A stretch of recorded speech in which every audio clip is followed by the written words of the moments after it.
d'expérience, mais il y a peu d'ouvriers. Lorsque vous voyez un homme de Dieu, comme mon frère bien-aimé, aujourd'hui vous regardez les choses qui se passent. Nous sommes là dans une très belle salle, avec des dispositions extraordinaires. Ces choses ne commencent pas ici, elles ont commencé quand il était seul. Lorsque le Seigneur l'a appelé, le Seigneur l'a formé. Il a formé et Dieu l'a enseigné. C'est la base spirituelle pour les personnes spirituelles. Dieu l'a enseigné de chacun de vous, du ministère, de la vision, jusqu'au jour où il a souffert les douleurs de l'enfantement. Dans des moments d'épreuve où personne n'était là. Et puis, un temps est venu où il a commencé à engendrer toutes ces choses-là. Et c'est la même chose, le même procédé que Dieu lui-même a utilisé. Lorsque vous regardez l'histoire de Dieu, quand Dieu a commencé, il a commencé seul. Il y a un temps où Dieu était seul. Il n'était pas riche. Il ne possédait rien. Personne ne le servait. Si Dieu voulait boire de l'eau, c'est une façon de parler, lui-même allait puiser cette eau. Personne ne l'adorait. Il était seul. Il n'avait rien. Il était pauvre. Lui-même, Jacques, quand il était en galère, les amis. Ah oui.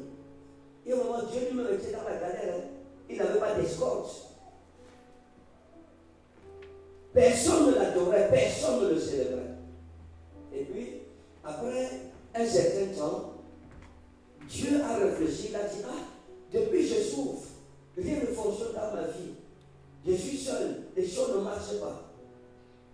Dieu s'est rendu compte que sa parole avait le pouvoir d'appeler à l'existence des choses qui ne sont pas comme si elles étaient. Dieu les a conçues. Et la Bible dira en archéologos, kaïologos prostontéon, kaïotéos enologos. Et au commencement était la parole. Et la parole était avec Dieu, et Dieu était la parole.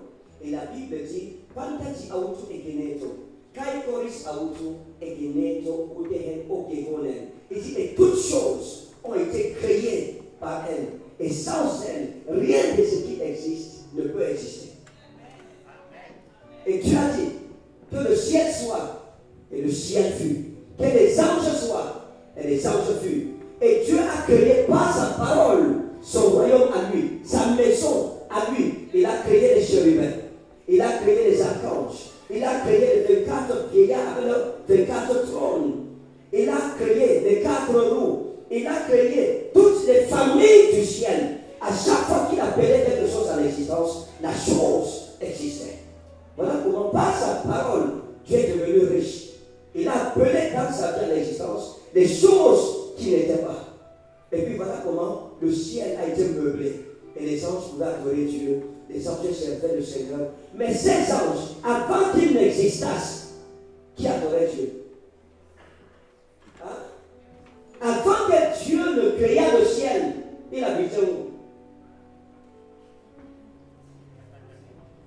Avant que Dieu ne créa la terre, les hommes adoraient Dieu. Il y avait les églises pour l'adorer. Non, mais ça. Donc Dieu a souffert d'un certain manque à une certaine époque de sa vie. Jusqu'à ce qu'il se rende compte qu'avec sa parole, il peut changer sa propre vie. Il a changé sa vie et il nous a donné sa parole. Donc chaque homme de Dieu, c'est dans le même processus que Dieu le fait passer.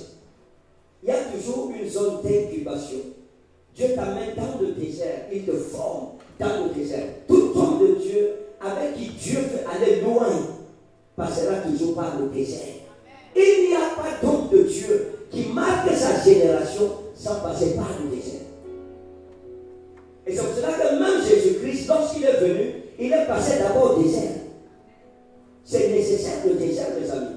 Parfois, lorsqu'on voit un homme de Dieu commencer à marquer sa génération, on se plaint de lui. On dit, il porte de beaux costumes, il a de belles voitures, sa femme s'habille richement. Mais on ne comprend pas qu'avant d'arriver là-bas, il y a 10 ans, 15 ans, 20 ans de misère, Dieu l'a formé. Lui a pris ce qu'on appelle le contentement, la pauvreté, la misère, parce que tu ne peux pas servir Dieu sans avoir la maîtrise du temps, des saisons et des circonstances. Dieu te prouve d'abord. Il te forme.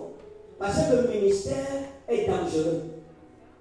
Le ministère, lorsque ta fondation n'est pas solide, le ministère va te tuer. Oui. Beaucoup d'hommes de Dieu ont échoué dans le ministère à cause de l'honneur, de la gloire ou de l'argent. Ces choses-là peuvent détruire si la fondation n'est pas solide.